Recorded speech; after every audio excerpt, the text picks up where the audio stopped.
룸으로. 룸이 마진도 그냥 투분이네. 난 통기네 봐.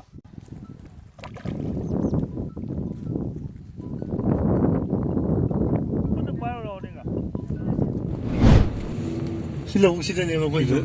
신능 얘기도. 사이즈 팜장 내기잖아요. Manipur 팜 강화해잖아. 팜 만드는 게. 나는 뭐 당자리 봐. Hello ma'am. Hồi dịch farm đó entry tàu đấy còn khai sáng sáng đuri hồi ngày xưa lại gì Naorem cái farm này hay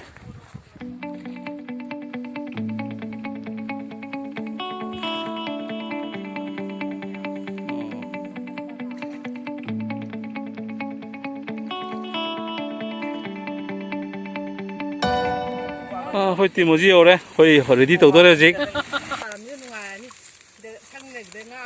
같이 제 가지 아마 일단 파라기는 라고니도 강대 파도로 파로 돼요. 핏네 거기 프로페셔널네 저희 뭔가 저희 딸의 experience 이 사기 꿈봐 사기 꿈도 봐 누구리 해 누구리 너 강지 역할로 맞아 아두디 감정을 해 빨리 빨리 내가 빨리 전에 사인을 해줘 기도 해줘 마신자 좀 더 심어 그게 마신자 좀 띵저기 아, 제 점점에 거기 믿고 그랬더니 또 니꼬로 뭔가 파라네 영지도 파브링 미디 파네 하야 이거 좀 파. 걱정도 들어가. 중국도 먹자 봐. 중국 자 그래. 야리. 사이는 야리 봐봐. 아예 진짜 뭐. 그것도 그것도 달라. 시포는 먹고 가. 아야, 아이 깎이면 좀 그래 보니까. 아스도 보라 클레테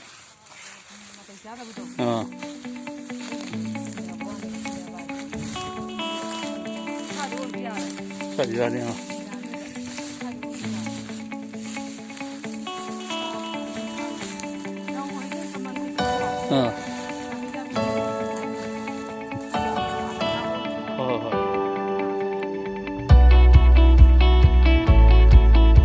Vậy sao gì đi?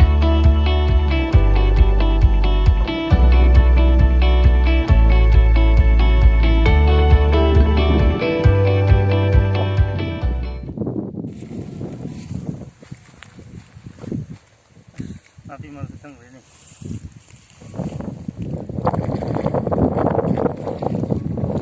어디 있다 그래? 우리 못 둔다. 싸움 더 lạc rồi đó.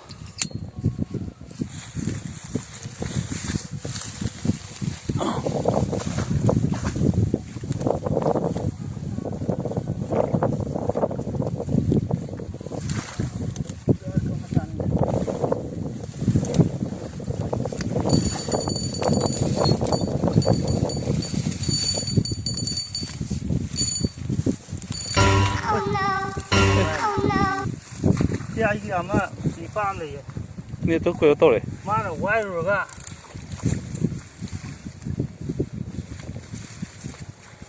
안 픽고 어디 갔대 이거? 안 픽고 어디 갔대요? 이놈이 들었더니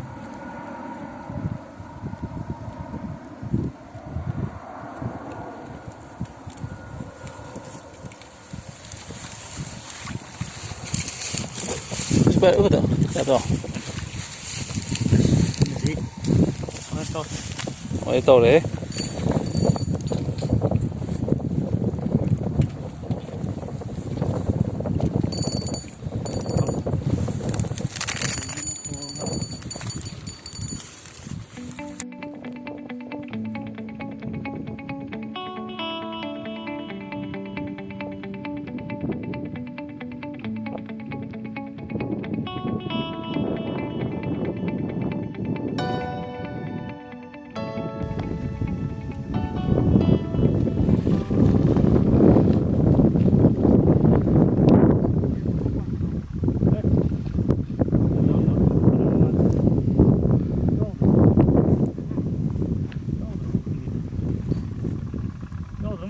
야우들어 봐.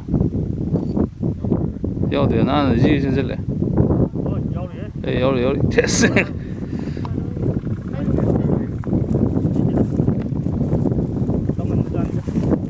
ꯍꯧꯖꯤꯛꯀꯤ ꯁꯥꯏꯖꯇꯨꯔꯣ 얘네 거 아니니? 어이 뭐 코가 이거.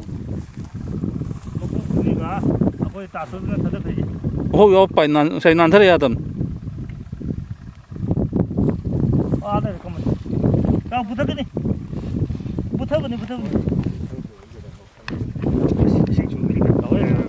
야외, 이런 파지 따.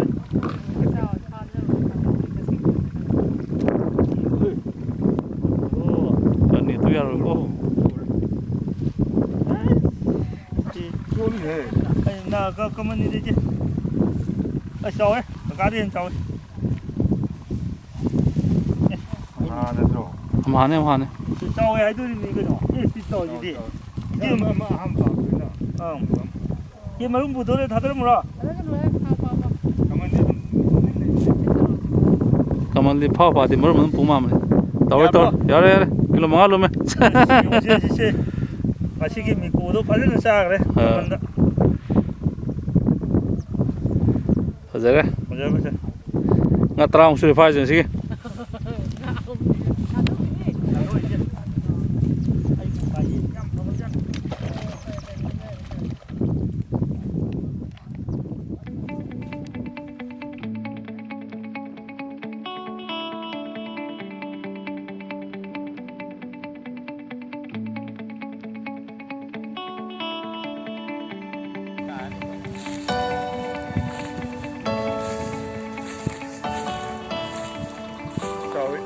sawi kilo sawi yes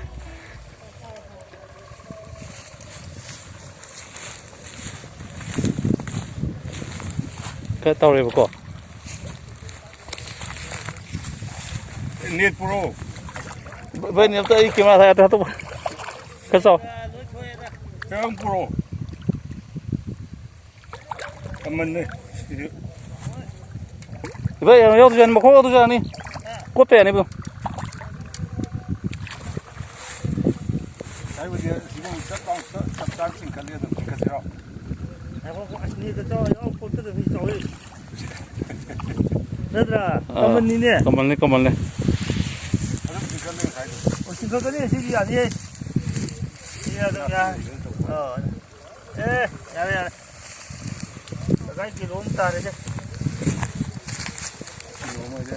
아니기네. 길로 타로 들어있지 아니나.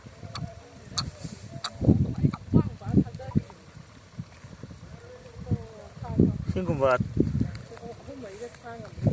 cái tôi thằng tôi phải 서울 길로 아니 길로 야야 시딩 아지 rồi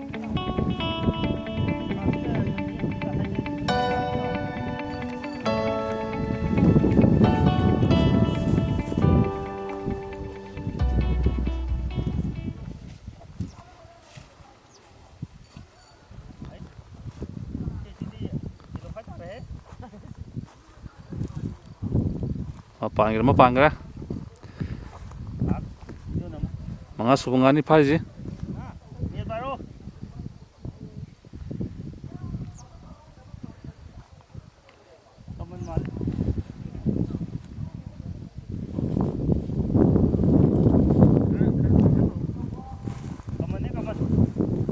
kamal itu mene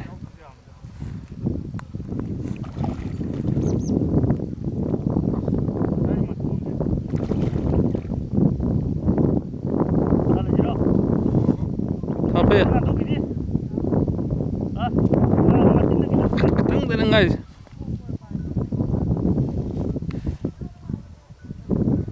lumro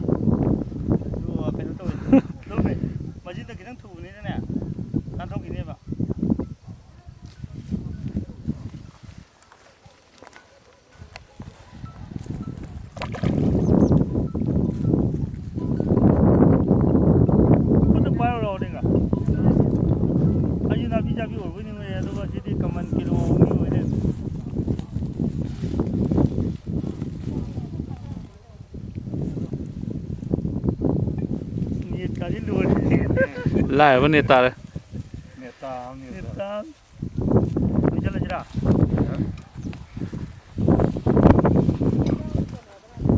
ꯑꯩꯁꯦ ꯌꯥꯔꯦ ꯑꯩꯁꯦ